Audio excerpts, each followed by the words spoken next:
welcome to the Bass Mug channel. Today I will present an interview I did with the late Charles Neville at the Coltrane Day Festival in Heckscher Park, New York, 2017. For additional information on how you can support the Coltrane home in Dix Hills, please see the link below. If you enjoy what you see here, please like and subscribe below, as there's more to come.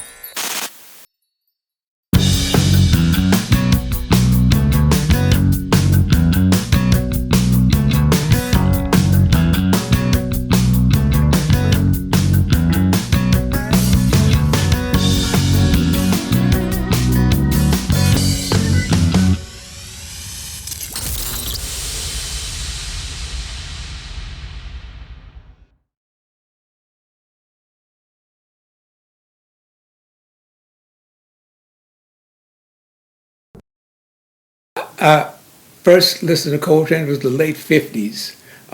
Another saxophone player, a friend of mine, and I had been, of course, listening to Bird and Sonny Stitt and James Moody and everybody else who was around.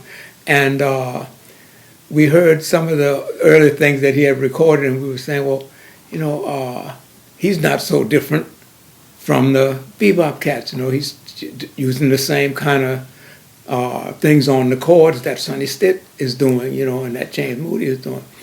And then a couple of years later, another recording of his, like, oh, this is going somewhere else. This is a little different. This is, you know, he's still doing the same thing, but there's something different about it. And at first we couldn't figure out what the hell it was that was different. And then once we realized, well, the sound is one thing. That sound, nobody else has ever sounded like that, you know, with the saxophone. And but then then we started, any time we could get hold of something by train, we would get it. And you know, the big hit record he had on the black radio was My Favorite Things. And we were like playing together, woodshedding and listening, trying to figure out, what is he doing, man? That's so different from everything else, you know, with the stuff he's doing on there. Those runs, he's doing those scales. What are they? How do they fit against the chord? So we listen and analyze it. Hey, he's playing pentatonic scales. And that was a big revelation for us to understand, oh, he's using that stuff instead of the kinds of things that the bebop players were using, you know. And so then, you know, I was a Coltrane follower ever since. And had the great pleasure of getting to see him perform live with Elvin Jones, and maybe it was Jimmy Garrison on bass. I'm not sure. I don't really remember. I just remember Elvin Jones. I remember one of the guys saying, "Damn, man, he's nailing the drums to the floor." The admission was $1 to see the John Coltrane Quartet. And there were about 30 people, all musicians, in the audience. And that was my first time to get to see him live. Yeah, well, you know, we had heard Albert Ayler and some of those other guys, you know, and what's his name? Oh shit, a piano player whose name I could never remember, who played kind of like what's his name? Whose name is like Cecil, but he played, you know. He didn't do stuff like that. Everything he did was with his fingers. I went, how in the hell is he going that fast? You know? And he was playing with, he was one of the avant-garde cats, playing really out-sounding stuff. So I heard, and some of it, like the things that, what was it, Albert Ayler, and who was some of the other guys? Because there were some recordings at the time where they were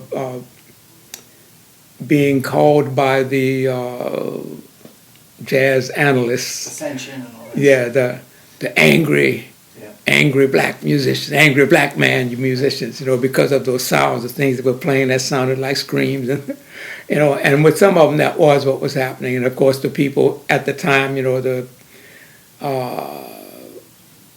just the beginning of the civil rights movement stuff, you know, there were people who really identified with that sound as, yeah, this is our voice speaking out against the injustices. And well, just hearing recording with her playing piano. And then much later, you know, after Train was gone, a friend of mine who was a harp player was at the church, in California, was some Coltrane center there, where she and Alice Coltrane were both playing there at the jazz masses. So I had only heard her playing piano on some of the recordings, but then after my friend Rada introduced me to her, and I got to hear her on the harp and on the piano, realized that her music was really something unique as well. Well, in New Orleans, the Louis Armstrong home was destroyed, and something else, a jail or something, built on the spot. And we would definitely not like to see that thing happen to Train. So we think it should definitely be an historical monument. As when I was coming up, it was Bird, about listening to Bird and trying to get a sound close to what he was doing and playing through the changes like he did. And now all the saxophone players have something of Train in their sound and in their playing. So he has already influenced the guys who are going to influence the next generation, with that, this is the basics of playing jazz saxophone improvisations. And it's based on the seeds that Coltrane planted. Well, during the time that Train's music was being spread around, the